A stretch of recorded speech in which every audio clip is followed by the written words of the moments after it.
I used to think calm children were just born that way. I'd watch parents at the playground, one child tugging at a sleeve mid-sentence, another cutting in with, "But mommy, listen," and wonder if the families who didn't deal with this had simply gotten lucky. Then I started researching Japanese early childhood practices, and what I found changed how I thought about the whole thing. In Japan, children rarely interrupt adults mid-conversation, and not because they're afraid of what happens if they do. There's a phrase at the center of this, one that Japanese parents and preschool teachers quietly build into everyday life, and developmental researchers have started paying serious attention to it. By the end of this, you'll understand what it is, how it works in practice, and 3 things you can try at home tonight. The phrase is kuuki wo yomu. It translates literally as reading the air. Not a book, not a face, the air, the whole social atmosphere of a room. Whose turn it is to speak. Whether a pause is an opening or someone catching their breath before finishing a thought. Whether silence means come in or not yet. This isn't formal parenting philosophy. It's a social skill that Japanese children absorb before they can explain it, the way a child learns grammar long before knowing any rules. Researchers studying East Asian social cognition have found that Japanese children as young as 4 show significantly higher awareness of conversational rhythm than their Western peers.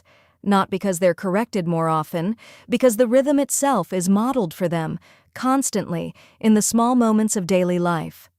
The first thing to understand about kuuki wo yomu is that it isn't about obedience. That was the part that surprised me most. Western frameworks tend to treat interruption as a discipline issue. The child needs to learn the rule, follow the rule, and be corrected when they break it. Kuuki wo yomu works from a different premise. It says, the child needs to develop the capacity to perceive social reality. That capacity doesn't grow through correction. It grows through practice, through observation, through exposure to a world where pauses and rhythms actually mean something. A 2019 study published in Child Development found that children who showed higher levels of what researchers called social attunement, sensitivity to conversational timing, emotional tone, and nonverbal cues, scored significantly higher on measures of executive function and empathy by age 6. The pathway wasn't discipline, it was attention. Children who had learned to read the room were better at regulating their own impulses, not because they'd been corrected more, but because they'd built a richer internal model of what was happening around them. The research result is interesting. The method is weirder. When I first learned about kuuki wo yomu, I assumed Japanese parents explain this to their children. Sit them down and say, "This is how social cues work. Here is what to notice." That's almost precisely the opposite of what happens. There's no lecture, almost no explicit instruction at all, and that creates a real problem for parents outside Japan who want to bring this home, because the instinct, especially in cultures that value narrating and naming, is to turn it into a lesson. The moment you do, you lose the very thing that makes it work. This is where a connected concept becomes essential. The word is mimamoru. It means to watch and protect, but in Japanese early childhood education, it describes something more specific. Stepping back and allowing a child to navigate a social or emotional situation on their own, while remaining present and attentive, not hovering, not withdrawing, watchful trust. In Japanese preschools, teachers practice mimamoru by letting children work through social friction without stepping in. Small arguments over a toy, moments of confusion, the quiet negotiations that fill any classroom. A 2017 study from researchers at Kyoto University found that Japanese preschool teachers intervened in peer conflicts at roughly 1/3 the rate of their American counterparts. And the children in those Japanese classrooms showed notably higher rates of autonomous conflict resolution by mid-year. The connection to kuuki wo yomu is direct. When children are given space to observe and navigate social situations, rather than having adults step in immediately, they start developing the perceptual sensitivity that eventually becomes reading the air. Mimamoru is the training ground. Your restraint in practice is the lesson. Most Western parenting advice on social skills is targeting the wrong problem. We treat interruption as a discipline failure and respond with rules, consequences, and verbal scripts for what to say instead. But rules don't build perception. You can raise a child who knows the rule perfectly and still has no instinct for when the room has shifted. Kuuki wo yomu says the entire intervention point is misplaced, and the evidence backs that up. There's one more word I want you to know, because it's the structural foundation beneath both of these practices. The word is ma. It means negative space, pause, the interval between things. In Japanese music, in architecture, in conversation, ma is considered as meaningful as what surrounds it. The pause isn't emptiness, it's presence of a different kind. Japanese parents and teachers model ma constantly, often without naming it. A parent who finishes speaking and then simply waits, without rushing to fill the silence, is teaching ma. A teacher who leaves a question in the air long enough for children to notice that nobody has answered yet, that's ma.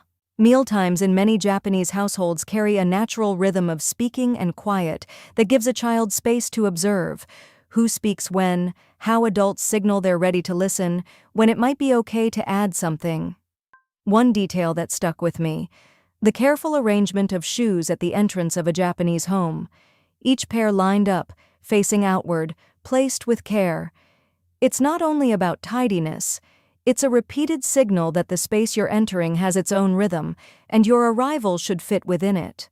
Developmental researchers describe these embedded daily rituals as the mechanism through which cultural values become embodied habits, long before a child can articulate what they're absorbing. The body learns the rhythm first. The understanding comes much later.